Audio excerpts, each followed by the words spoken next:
much, everybody. You just like me because my daughter happens to be Jewish, right? She has a great husband, Jared, and I'll tell you what, Ivanka could not be happier, and she's very proud. The only bad news, I can't get her on Saturday. I call and call. I can't speak to my daughter anymore on Saturday, but that's okay. It's an honor to be with you, and I've devoted so much time over my life to Israel, and the other politicians, they can talk, but believe me, they haven't done what I've done. I've received many, many awards. I was the Grand Marshal of the Israeli Day Parade at a very dangerous time when people said, don't do it, don't do it. I walked up Fifth Avenue. I'm looking up for lots of trouble. But I said, no way that I'm not going to do it. And it was a rough time, as you know. It was 2004, and it was a tremendously successful parade, maybe their most successful parade that they ever had. So I'm in a different position than the other candidates because I'm the one candidate, I don't want any of your money. I want your support, but I don't want your money. I'm self-funding my campaign. It's been an amazing experience for me because I have very little money invested so far. I thought by this time I'd have about $30 million in ads, and I have none. Although I took a small radio commercial the other day in Iowa. But we have virtually no money invested in ads or advertising. And I think you as business people will feel pretty good about this and respect it.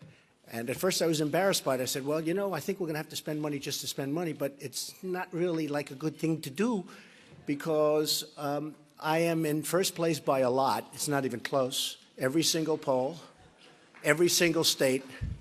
The numbers just came in 3 minutes ago in New Hampshire, the PPP poll. Trump at 27. The next one is 13. 10, 9, 8, 5, and the rest are off the board. They have to drop out pretty soon, I guess, right? Most importantly, favorability.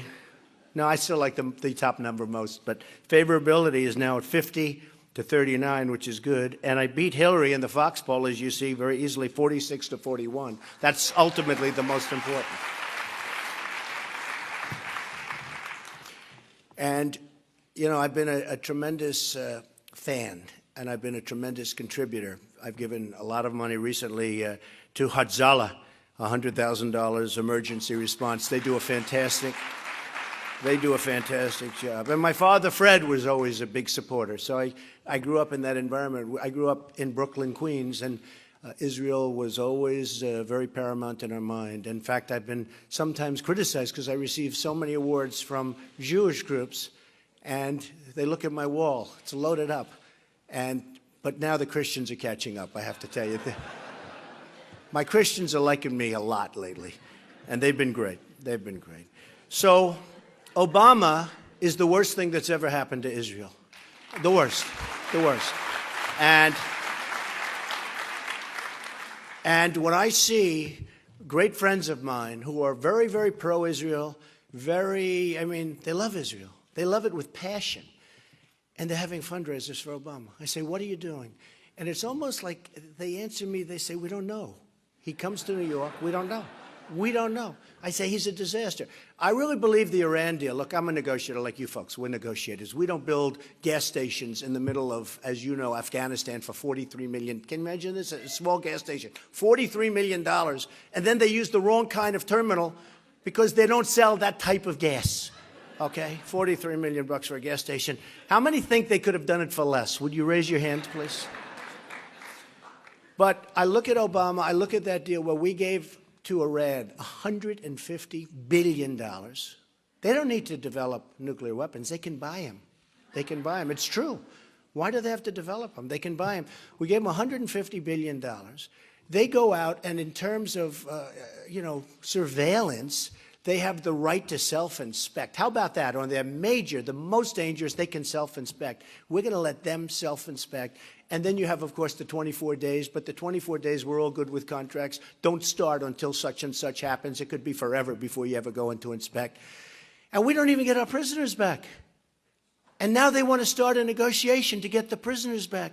And they want 19 people for hour 3. They don't want to give us our 4. We're 4. But they only want to talk 3. Now, that should have been negotiated right at the beginning, 3 years ago. And maybe better than any audience. I mean, the people in this room understand what I'm saying. It should have been, you walk in. By the way, did you ever see a negotiation take so long? And we conceded on every single, we didn't win anything. We didn't win anything. But that should have been with our prisoners. Day one, whatever it is, years ago, we have to get our prisoners back. You don't want them. We need them. It'll make us look better. Everybody's going to like us more. With the American public, any deal we strike, it's going to look good. And you say that. We have to get our prisoners back. Day one, they're going to say, no, we're not giving. And we're going to say, bye-bye, bye. Call us when you're ready. And then we go out and double up and triple up the sanctions. I guarantee you within 48 hours they're calling, begging us to come back to the table, and you have your prisoners back. It's so easy. Now, the president, you saw that, and John Kerry, who is probably the worst negotiator I've ever seen. No, he's the worst negotiator I've ever seen. He did not read The Art of the Deal, folks, I can tell you that. No, he's one of the few. He's one of the biggest selling of all time, a business book of all time. He didn't read it. And Obama definitely didn't read it. Obama. Ay, ay, ay. Oh. But they said, this is hard to believe, but this is what they said. A lot of press back there, so I have to say everything exactly correct, because if I don't, I end up with it. They said we didn't want to complicate the negotiations by asking for the prisoners. It's really complicated. We want our prisoners back. Oh, so complicated. They said they didn't want to. So now we're going to end up making a new deal probably at some point. I tell you this. Look, I just tell you this. If I win, before I take office, I guarantee those prisoners are going to be back. They're going to be back. I guarantee you that. They're going to be back. Now, our president doesn't want to use the term. We had another event which probably was, the one yesterday, probably was related. It always happens, but probably was. When I heard about it, I figured maybe not, but it turns out probably was related. Radical Islamic terrorism. And I'll tell you what, we have a president that refuses to use the term. He refuses to say it. There's something going on with him that we don't know about.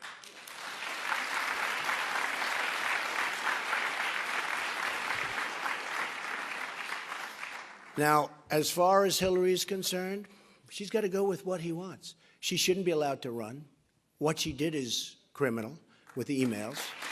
And she shouldn't be allowed to run. She's going to have to follow his line because she's on a thread. You know, look, in real life, his attorney general, his U.S. attorney, his attorney general.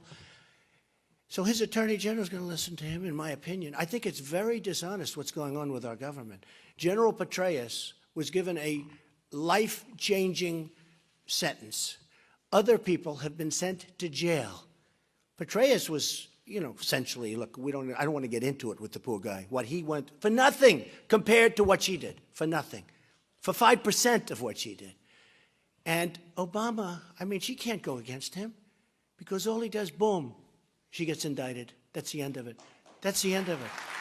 So when you see Hillary backing up virtually everything he says, and he's got control of her, I mean, it's just total control. But I'll tell you what, she shouldn't be allowed to run. What she did was a criminal act. And remember, this is a 6-year, you know, you have a 6-year statute of limitations. So she's fighting for her life. If she doesn't become president, she could have a real problem. Does that make any sense to anybody, huh? Does that make sense to anybody? Because what she did was just wrong, okay? And, you know, she's been involved in corruption her whole life, whether it's Whitewater. I mean, her whole life is corruption. She was a horrible Secretary of State. She did a horrible job. Other than travel a lot, she traveled a lot, nothing ever got done. The world blew up around her. It blew up. 500 to 600 calls and emails and everything from our ambassador asking for help, and she didn't respond.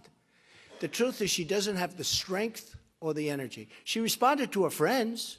You know the friends we're talking about. Some of those friends are, you know, sort of an interesting friend going on there. But she responded. Yeah, you get that, right? A lot of people don't get that. But she responded to a friend, but she doesn't respond to an ambassador that's asking for help. Hundreds of requests, and she doesn't respond.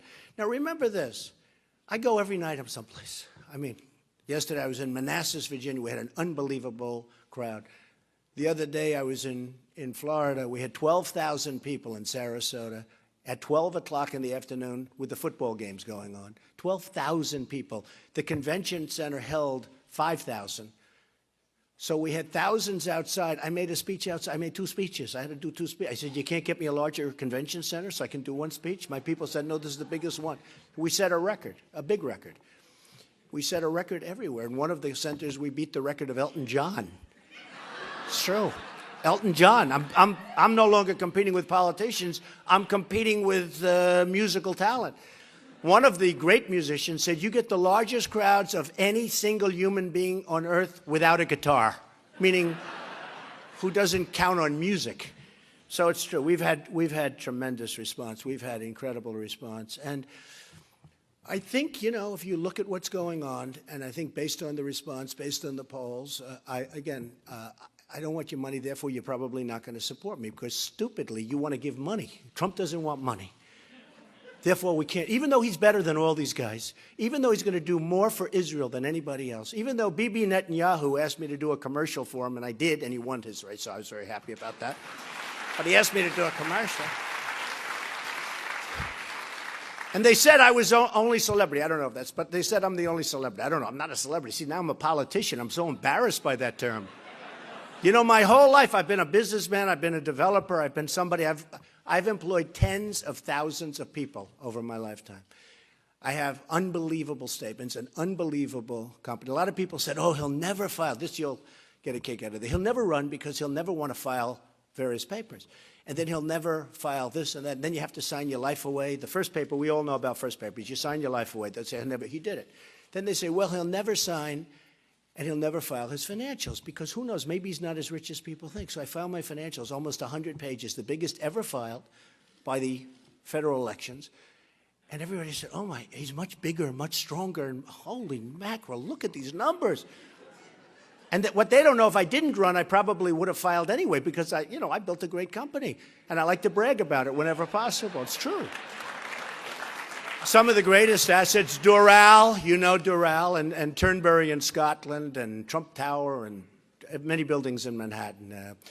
Just many buildings. Bank of America building in San Francisco with a great partner, and so many other buildings and things. And it's just a much bigger, much stronger. And the reason I bring that up is because that's the kind of thinking we need. And I don't bring it up as braggadocio. I bring it up because that's the kind of thinking we need in this country to bring us back. We have people that don't know the first thing about the word negotiation. I can take anybody in this office, believe me, and they're better than Obama, and they're better than Kerry, and they're better than the foolish people, the foolish people. It's so embarrassing when you see what happens. Sergeant Bergdahl, all right? Sergeant Bergdahl, we get a traitor. They get 5 of the greatest killers that they've wanted for 9 years. You know, the deal was 5 for 1. And they knew he was a traitor before we made the deal. You know about Sergeant Bergdahl. He deserted. 6 people were killed trying to get him back. They were looking for him. A general and a colonel went to see all those people. They said, no, he deserted. He was a traitor. And we still made the deal. So we get a traitor, we can give him back. Do you want to renegotiate deals? Some of us renegotiate deals. I would say about 99.9. Is there anybody that doesn't renegotiate deals in this room? This room negotiates. I want to renegotiate this room. Perhaps more than any room I've ever spoken to. Maybe more. It's okay. I've been called on that a couple of times too. But the fact is, I want to renegotiate that deal. I want to drop him right smack in the middle of where he came from, the hell where they can have him, even if we don't get the 5 guys back, because that's not going to happen. Because you know where they are right now? They're right now all in the battlefield fighting us and trying to kill us and killing anybody that gets near them. So they get their 5 guys that they've wanted. For 9 years they've wanted them. And we get a dirty, rotten traitor. But that's the way our people negotiate. They're stupid people. Okay? They're stupid people. It's very sad. It's very sad. So I just tell you that I'm going to win. I am going to win. I mean, unless something happens, you know, walk across the street, the wrong thing happens. But I tell you what, I have a great Secret Service. You know, it's nice when you're number one, they give you a Secret Service. I never saw so many people. Talented people, great people. But I believe I'm going to win. I really have just a great feeling about it. And, you know, my life has been about winning. I've won. And my life has been about winning. And that's what I want to do for the country. And if people say about my company and deals, and you can do this deal, that deal, I have no interest. It's like the other day, Ivanka, she's doing so great. Dad, we can buy this wonderful office building. I said, honey, who cares? How can you talk to me about such trivial things, Ivanka? It's amazing. See, now I'm dealing in trillions. I never heard of trillions before. You know, with this, we owe $19 trillion. We just signed a budget that's so bad. And the Republicans, you know, well, we know where the Democrats are coming from. But these Republican politicians, they go to Washington, and they're going to end Obamacare, which I'm doing, by the way. I'm terminating. It's going to be repealed and replaced with something much better. But they go to Washington, and they're going to do this, and they're going to do budgets. Like, you know, I heard the guy before me, oh, we're going to work in the budget.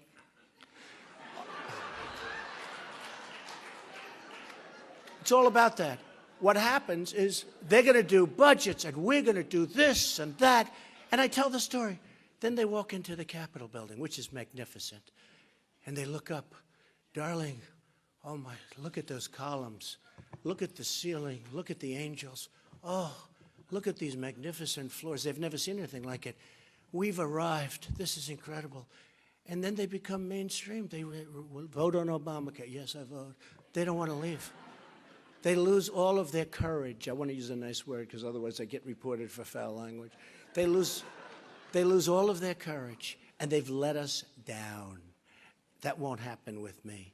So again, you're not going to support me, even though you know I'm the best thing that could ever happen to Israel. And I'll be that. And I know why you're not going to support me. And, you know, you're not going to support me because I don't want your money. Isn't it crazy? No, it's true. You know, if I wanted your money, I think I'd have a damn good chance. And I think I'd get more money than anybody else. Do you know the money I have turned down? This has not been my life, turning down money. Guys want to give me millions. I would have made poor Jeb Bush. I mean, this poor guy with this low energy, it's sad.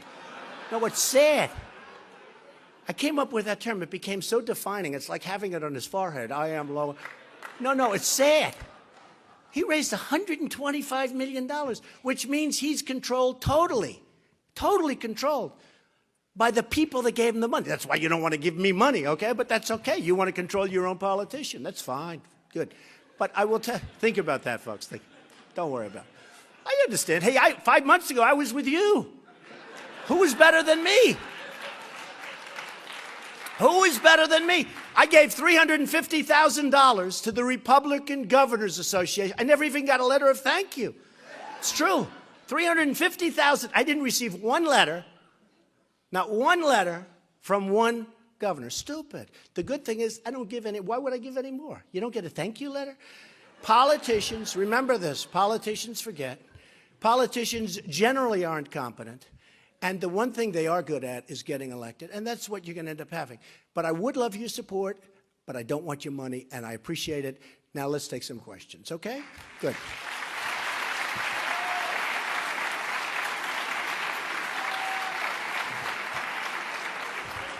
He's saying that was a little bit different than the other guys, right?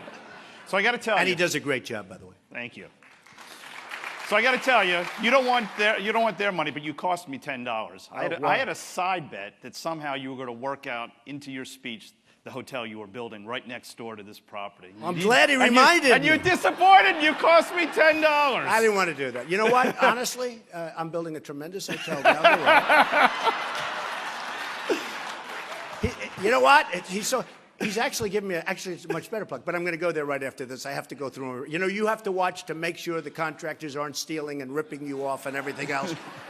So, but to show you how important this all is and how important the country is to me and how important Israel is to me, it's so important. I don't mention my projects. I don't. It's not like very important to me anymore.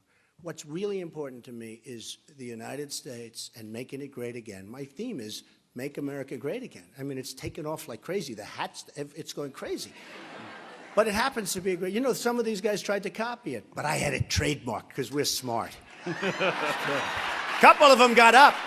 No, they see, I was making a speech and everybody stood up, make America great again. They started to copy, but nobody stood up for them. But we sent them a little notice. Don't use that term, we're trademarked. Can you imagine? I got the approval. But we're building a great hotel down the road. I hope you all stay, and it's going to be wonderful. Come on, let's go get a couple of questions. Let's turn serious for a second. Yesterday you gave some interviews, you made a speech in Manassas talking about an upcoming trip that you're going to make to Israel. Right.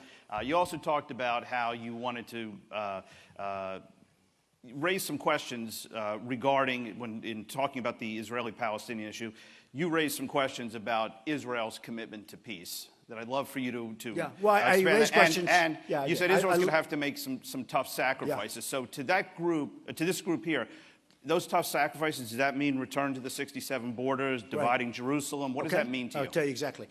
So I was interviewed yesterday by a whole group of reporters from AP, and they did a very good job, very fair story. And one of the questions was about Israel and the Palestinians, what's going to happen. I said, I use that as an example of some deals that are maybe the hardest deal ever in history to make of any deal. Can we think of any time? We all have tough deals, right? You know, we have some good, some. Is that Sam? How are you, Sam? Good man. Good man. Very nice to see you. I know everybody in this audience. But I said, people are going to have to make sacrifices one way or the other. I believe, because I'm a deal maker, I believe that I can put both sides together. But I said it'll take 6 months. At the end of 6 months, and maybe sooner, because, you know, with us, we have a deal instinct, a lot of us. And you walk into a room, you can tell almost like in 2 seconds whether or not you're going to make a deal. I will know very quickly whether or not I'll be able to put that deal together. I use that in this interview as an example of perhaps the hardest deal in history to put together. There's probably no tougher deal. If I could do that, it would make me so happy because there's so much violence, so much death, so much, and just been going on for so many years. Now, I said you have to have a commitment to make it. I don't know that Israel has the commitment to make it, and I don't know that the other side has the commitment to make it. With that being said, you know, I have a good chance of winning because you look at what's going on, and so I have a good chance. I don't like to, as a deal maker, give away a lot of cards by talking about how I feel about this or that. I'd rather save it for that moment when you walk into the room. I don't want one side or the other saying, look, I think people know where I stand, okay? But wouldn't it be great if they could make a deal? But a lasting deal, a real deal, not a phony deal that's going to last a week and then bad things start happening again. I'd love to, and I will give it. You know, Obama's, as you know, he said it won't happen during my, meaning he gave up on this before he even started. But I think it would be a great thing for Israel. I think it would be a great thing, actually, for both sides if a real deal could be made. And I'm going to give it my best. I'm a great deal maker. That's what I do. I made a lot of money. I'm going to give it my best. It would be great if that deal could be made. Okay? Let me go one point, because President Bush wrote a letter to Prime Minister Sharon in which he basically said the U.S. position wasn't going to be to force Israel back to 67 borders. The Obama administration... Well, by the way, Israel has given a lot. They have. And a lot of people don't know that. I think the public relations for Israel hasn't been so great because Israel's given a lot, but hasn't been given a lot of credit for what they've given. And I don't know if you agree with that. So, in fact, some things have been given which were unthinkable, and a lot of turmoil it caused in Israel. There were things given. But I'd like to go in with a clean slate and just say, let's go, everybody's even, we love everybody, and let's see if we can do something. But I do think this, and I do think right from the beginning, and that one of the reasons I'm saying it now, even though perhaps it comes back to haunt me later on, it has to be said that Israel has given a lot. I don't know whether or not they want to go that final step, you know, and that's going to be up to them. But Israel has not been given the credit that they deserve for what they've done. I will say that. I will say that. So that's it. Okay. Can I at least try and pin you down on Jerusalem as the undivided capital of Israel? Yeah, go ahead. No, is that a position you support? You know what I want to do? I want to wait till I meet with Bibi. You know, I'm leaving for Israel in a very short period of time. I know what you're saying. You're not going to be on, you're not going to be, who's the wise guy? Okay. Do me a favor. Just relax, okay? You'll like me very much, believe me, okay? Then you wonder why you get yourself in trouble, all right? You're going to like me very much. It's going to be fine. But again, you can't go in with that. If you're going to make a deal, and you can make a great deal, you can't go in with the attitude, we're going to shove it down. You got to go in and get it and do it nicely so everyone's happy. Don't worry about it. You're going to be very happy, okay? Don't worry about it. Go ahead. Obviously, you know, you've been an outspoken defender of Prime Minister Netanyahu. As we said, you've made a TV commercial I think for he's a him. very good man. I think he's been treated very badly. I think that our president has been unbelievably rude to Bibi. I don't know how many people like Bibi, but I think he's been unbelievably rude. And, I mean, we'll talk about deals after the fact, which is a shame, but I think the Iran deal is the worst single thing. Perhaps it'll go down, and I've been pretty good at predicting things. I think it's going to go down as the worst single thing that's ever happened to Israel. I think it's a catastrophe for Israel, and I think the fact that Obama was willing to make that deal for anybody that loves Israel to support this guy, or even the Democratic Party, is impossible to believe. I think it will be one of the great catastrophes. But if I get in, I will straighten it out, believe me. It's going to be straightened out. It's going to be straightened out tough, and it's going to be straightened out fast. The one bad thing is, if I get in, the $150 billion is gone.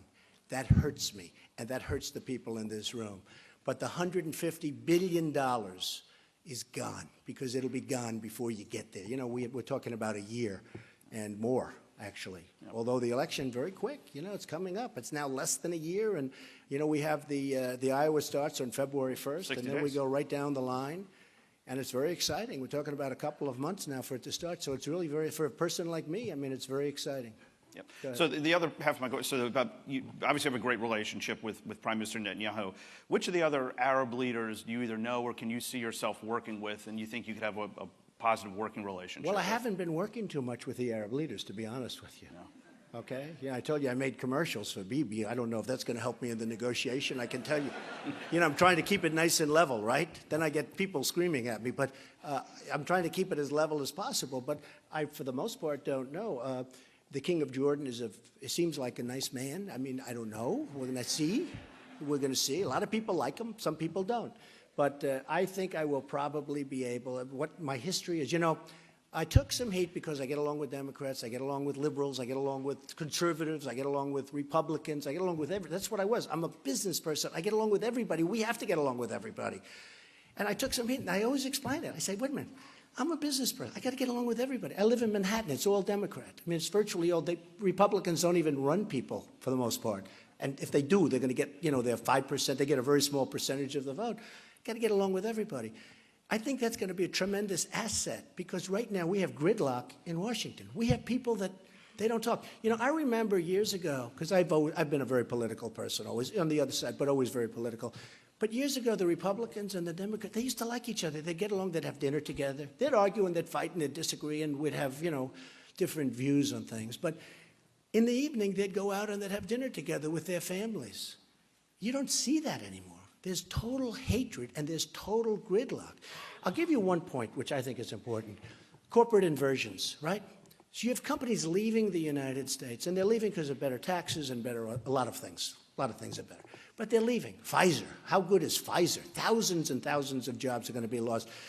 But they're also leaving because we have $2.5 trillion, at least. I think it's a much higher number than $2.5 trillion that's out of the country that these companies can't get back because of bureaucracy and horrible horrible agreements, but because the taxes are too high. They're so onerous that nobody in this room would agree to pay that much money to get your money over. So they leave it over there, and they actually take the company, and they move the company to the money, because that's how much money. The Republicans and the Democrats totally agree that the money should come back. For 3 years, they can't get a deal. There's no leadership. It's gridlock. There's an example of something where everybody agrees. All the people that you see up here, they all agree, but they can't get it done because they're politicians. They're all talk, they're no action. So there's something, and it's so important. It's not like something where they don't agree, like there's big disputes and we understand that. This is something everybody agrees the money should pour into this country and we should use that money and all the things, taxes paid. But they agree and they can't get it done because of gridlock and incompetent leadership. Okay. Hillary Clinton, is she a friend of Israel?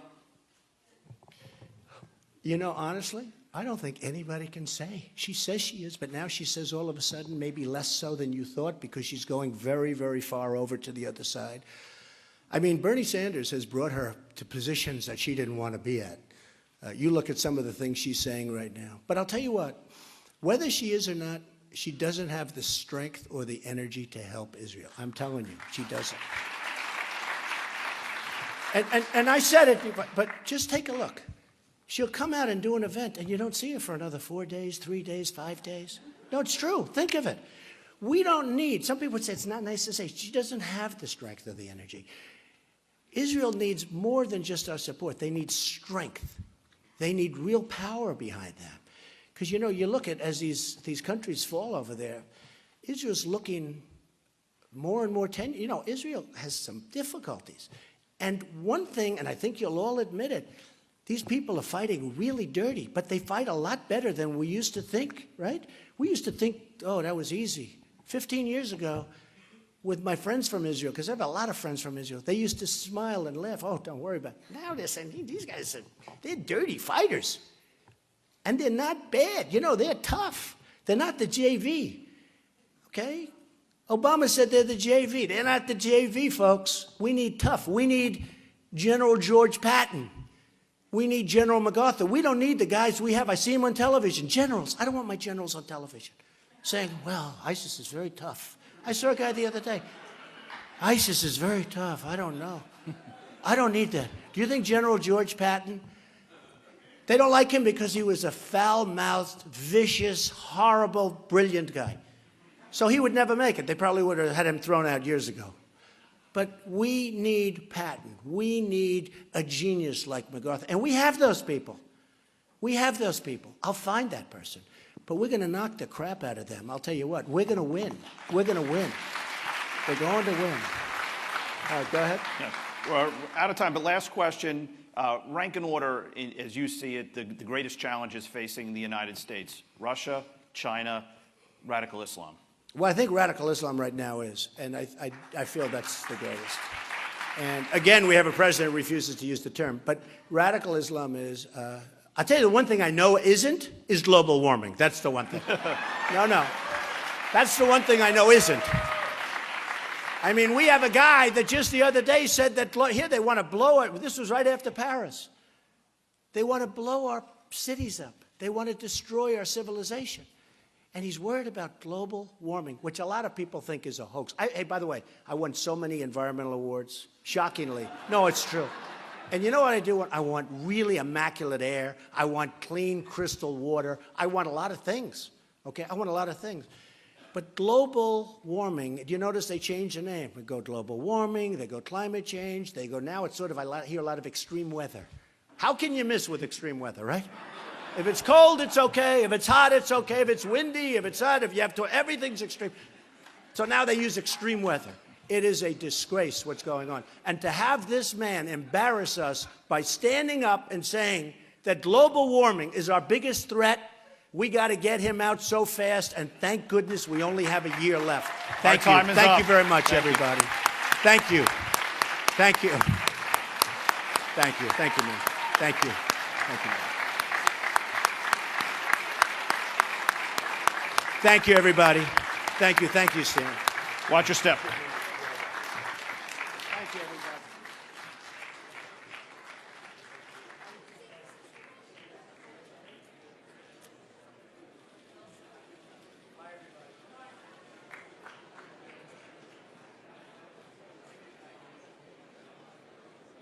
Please welcome RJC board member Jeffrey Gunter.